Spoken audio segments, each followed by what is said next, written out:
अस्सलामुअलैकुम वरहमतुल्लाहि वबरकातुहू। बच्चों, आज हम पढ़ेंगे subject English unit 5 Mary had a little lamb. आज हम ये पोयम पढ़ेंगे। Listen, repeat and sing. सुनो, मेरे बात दोहराओ, इस गीत को गाओ।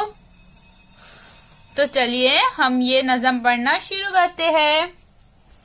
Mary had a little lamb, its fleece was white as snow, and everywhere that Mary went, the lamb was sure to go.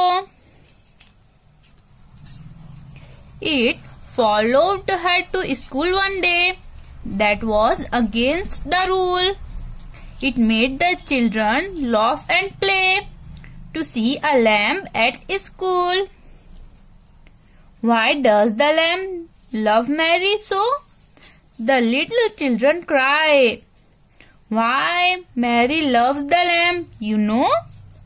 The teacher did reply. बच्चों, आप भी इस नज़म को पढ़िए और याद कीजिए। Fill in the blanks with the proper color word. यहाँ पर हमें क्या करना है बच्चों? यहाँ पर हमें कुछ खाली जगह दी गई है और यहाँ पर हमें ये वर्ड दिए गए हैं, जैसे ग्रास, मिल्क, क्राउ। तो हमें ये कौन से कलर के होते हैं वो इस खाली जगह में लिखना है। जैसे एस डैश एस ग्रास, तो ग्रास कौन से कलर की होती है? ग्रीन। तो हम यहाँ पर लिखेंगे green. As green as grass. As white as milk. As dash as crow, crow कौन से कलर का होता है? ब्लैक। तो यहाँ पर हम ब्लैक लिखेंगे। As black as crow.